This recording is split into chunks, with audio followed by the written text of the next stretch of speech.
Hi, this is Mary from the Daily Sew.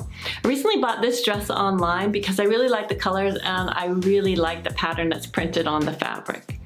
So when it arrived, I tried it on and I found that it fit well in the shoulders and it fits how I want it to fit in the waist. It's a little bit loose, but it's way too loose here in the chest. But I know how to take it in. So I made this video to show you also how to alter a dress if it's too big in the bodice chest. So if you're ready, let's go. So first thing you want to do when you're going to do any alteration is to look at how the garment is constructed in order to figure out how you're going to approach this alteration that you need to do, no matter what it is you're doing. So I want to take this one in.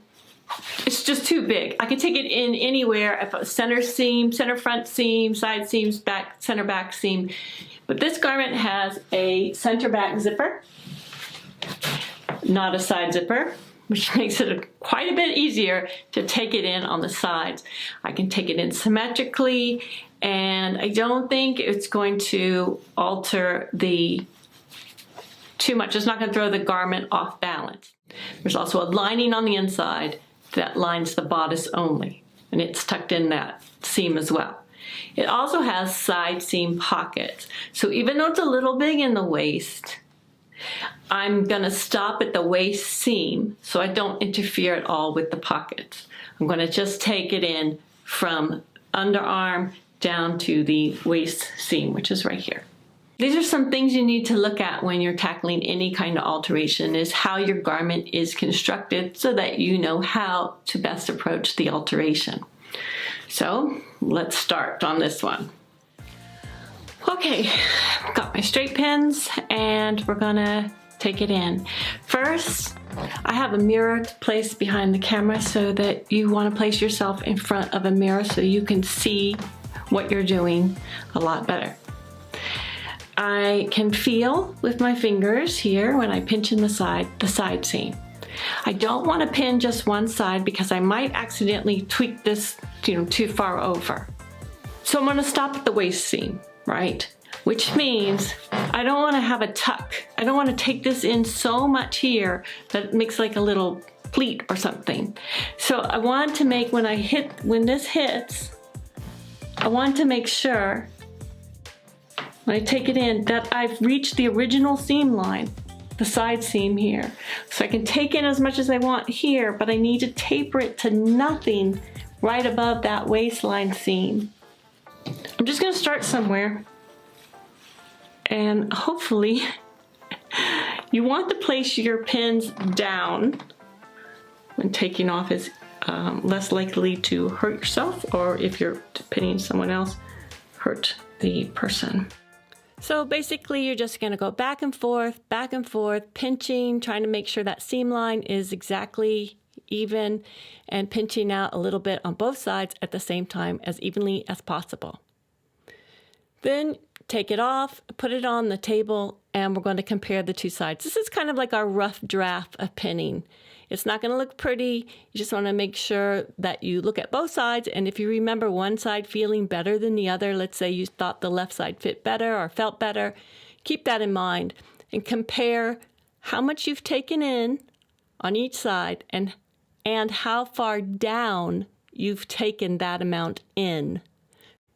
So you want to write down how much you're taking in and how far down you're taking it in, because you're going to repin the sides to be the same. And then you're going to try it on again. So how far down and how much over you've taken it in, take your pins out, repin it, and you're going to do the same to both sides so that they're pinned the same according to your notes. When it's all pinned, you're going to go and try it on. You're going to make sure that you like the look of it and that you like the fit of it. If you've altered anything below the bust, make sure you can sit and move in it the way you like and readjust the pins until you're happy with the fit. Okay, when you're happy with the fit, this is exactly where you're going to sew it. So you want to make sure you have precise measurements of how much you're taking in and how far down you're taking it in. Also, remember, you want to taper to 0 where you are coming back onto the original seam. So make that line neat and take exact measurements so that you know how far down and how far over. When you've got that done, you can take the pins out and you can get to the seam, in this case the side seam, that you need to get to. And with that, you'll need a seam ripper. Make sure you get a seam ripper that fits your hand, not one of the miniature ones, unless that is really and truly all you have. A full-size seam ripper is safer and easier to do the job with. So in this case, I need to take the lining, unattach the lining from the waist seam in order to get to my side seam. I'm also going to have to take out the underarm seam because the side seam starts there and I need to take out so much from the top of it. So I've got to take that out as well. When you're altering a garment that is lined, whatever you take out of the garment, in this case the side seam, I'm also going to have to take out of the lining. Both the lining and the garment are altered in the same way.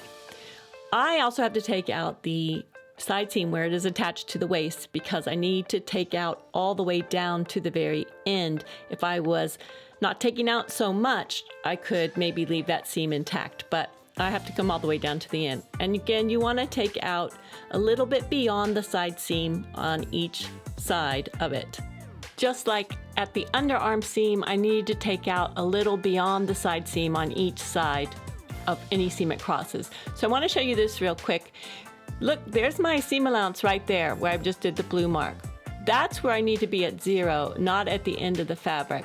And so that is something to keep in mind that, oh yeah, there's seam allowance there. Make sure you get to 0 before you get to it. All right, so now time to look at the measurements that we've wrote down, very precise measurements, remember, and we're going to repin the garment, or actually we're going to mark the line where we're going to sew according to where our pins were, so we know this fits. So we really kind of need to be following these measurements as best we can.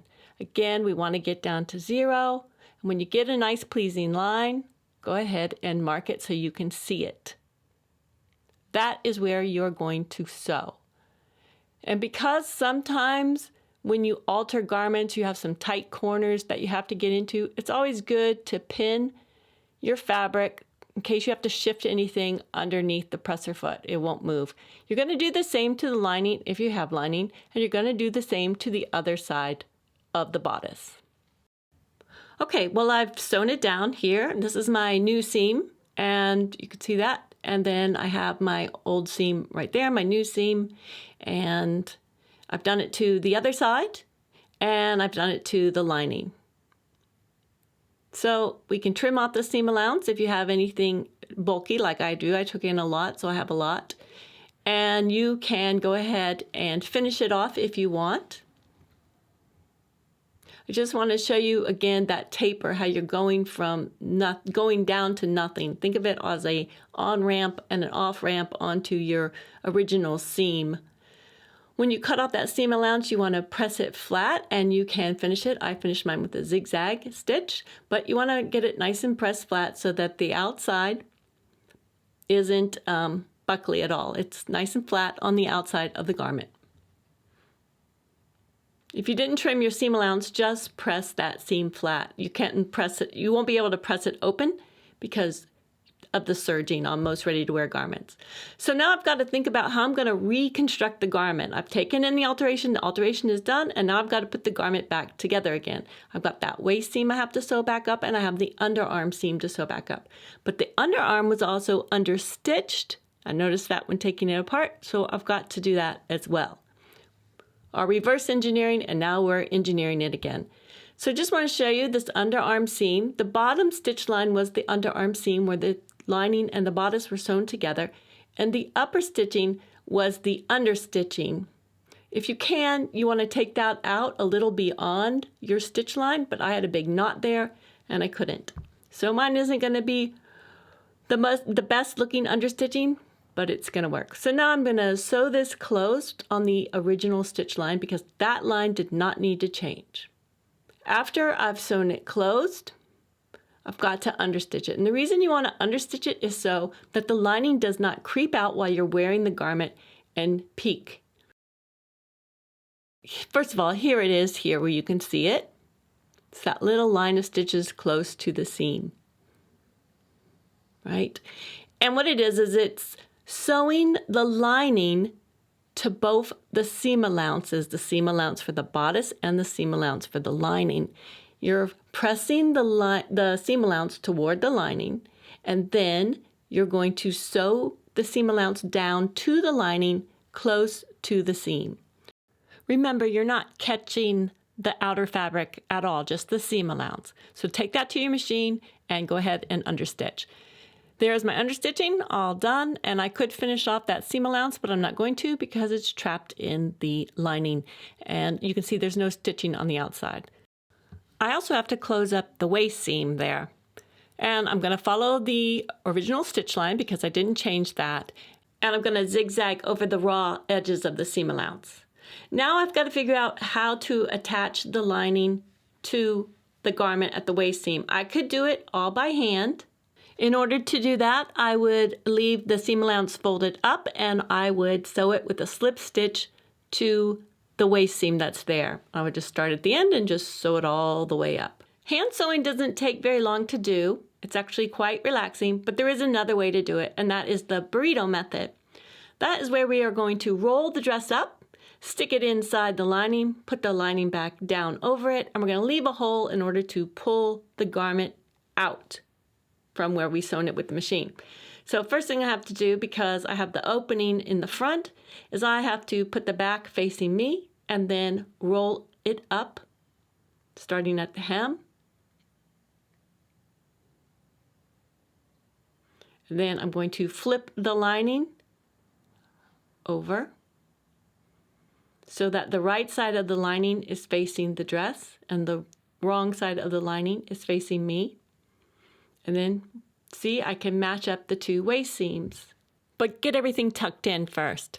So here's my two waist seams. I can easily see it, and I'm just gonna match them up, the original seam lines up to each other.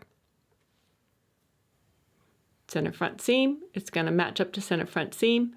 I'm just gonna pin it there, the two seam allowances together. The same goes for the side seams. Match up the side seams on the lining and the bodice and pin there. You're going to pin the waist seams together there, the lining to the waist seam. I'm matching up the seam allowances pretty well. Mostly I'm matching up the original seam lines. And you're going to start at each end, and then you're going to work your way pinning toward the center. In the center, you want to leave a hole. The reason you want to leave a hole is because that's where you're going to pull the garment out of in order to free it from this little burrito bag we have. So make sure you mark where you're going to stop sewing. You're going to start at the edge and you're going to go a little beyond your opening. You're going to start sewing a little beyond your opening where it's still sewn together. And you're going to sew toward your hole or your mark. So start at the edge, work toward the point where you're going to stop because you want to leave that hole. You're going to do the same on the other side. So I've done that. And I still have my hole. I'm going to carefully pull the dress out through the hole.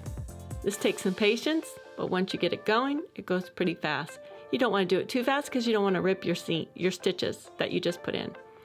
All right, so now we have the lining pretty much sewn to the dress, except for that few inches there in the center, and that I'm going to do by hand. First though, of course, I want to press it, and I work right to left because I'm right-handed, so that is why the garment is upside down for me, so I can work right to left, closing up this seam with a slip stitch.